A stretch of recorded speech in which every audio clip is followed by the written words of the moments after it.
More than once, when the O'Brien kids went for long summer rides with their parents in the car, they'll be grumbling and gnashing of teeth from the back seat. Maybe it's a hot day and we're thirsty. In our wisdom, maybe the ride's taking just a little too long. Are we there yet? After all, it was a Rand McNally world. GPS, what's that? Going someplace new? Hey, Dad, are we lost? Stepping into the unknown. Faith and trust are tested. Consider our first reading from Exodus this morning. The chosen people were freed from captivity, but they were 40 years in the desert. Freed from bondage, but discouraged. And every day was a struggle. Now, they're short of water. Looks bleak. They began to doubt Moses and began to doubt God. There's a rock at Horeb, at Massa and Meribah, we heard about in the first reading. They were between a veritable rock and a hard place. Where is God in such a hard place? To the Israelites, it didn't seem that God was anywhere nearby. Could God have forgotten us? We're without water in this forsaken place. We can identify with people who feel lost and wandering. Maybe you've had similar moments in your journey over the course of your lives.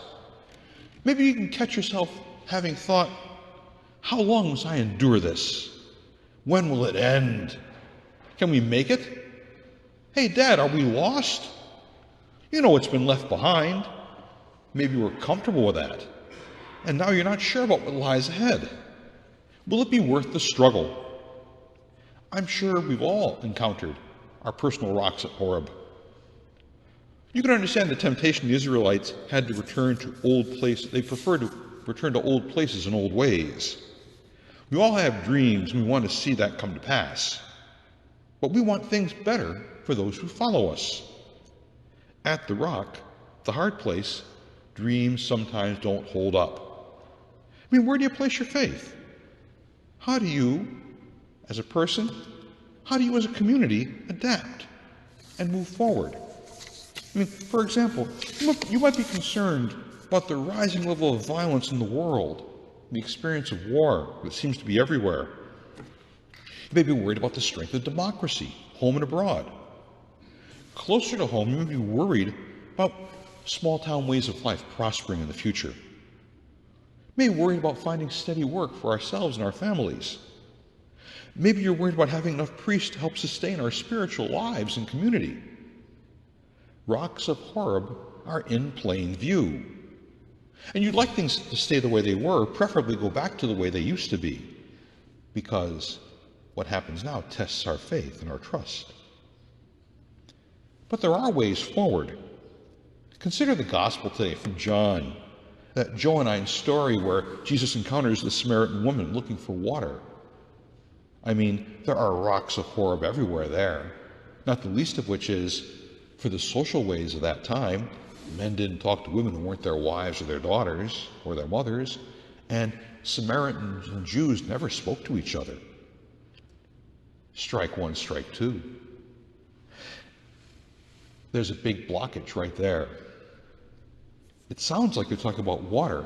But by the way, I remember a wise person said to me once, you start talking about one thing with Jesus, he takes you to something better and deeper and broader. He starts talking to the woman about water. He starts talking about living water. He's talking about new life and all that comes from that. Like is always said, meeting with Jesus, people are transformed. She gets to understand something about the promise of living water. She evangelizes her whole village. The rocks blocking the way have been moved, and they move forward, all because of Jesus. For ourselves, we have to accept some risks. Sometimes it's easier to go back to do what you used to do rather than explore new ways. That's human nature. But new ways of thinking sometimes may challenge us just a little more than we might care to admit. It may lead to misunderstanding. Sometimes it just seems easier to stay right where we are, even if that won't serve us in the long run. The woman at the well encounters Jesus and her life is changed. New ways present themselves. Jesus opened her to new life and eternal life in the future, And Jesus does the same for us. Opens us to the possibilities of life with the promise of new life and things that are better ahead. Like a family out for a Sunday ride, Lent calls us to journey. But we have to shift our travels. Lent invites us to set out, to say to ourselves, I've got to change. I've got to make this journey. We're all invited to leave behind what is not working and to go to places up ahead. Like the Israelites, you start making changes, but the road is long. It's uncertain, and sometimes it seems hard to stick to a new path.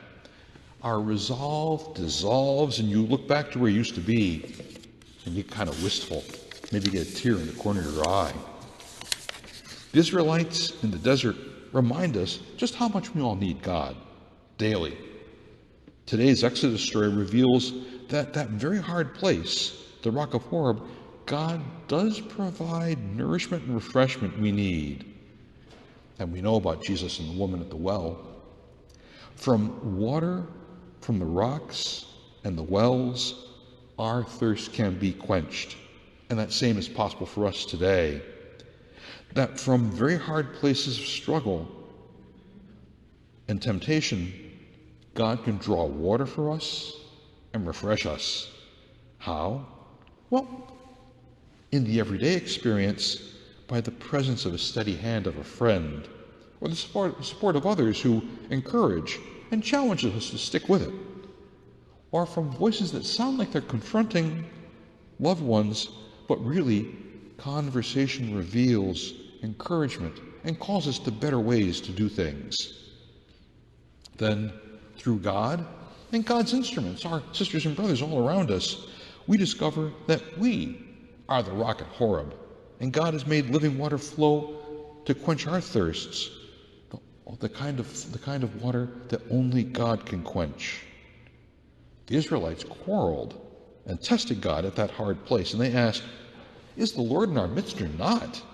And to their surprise, they found that he was.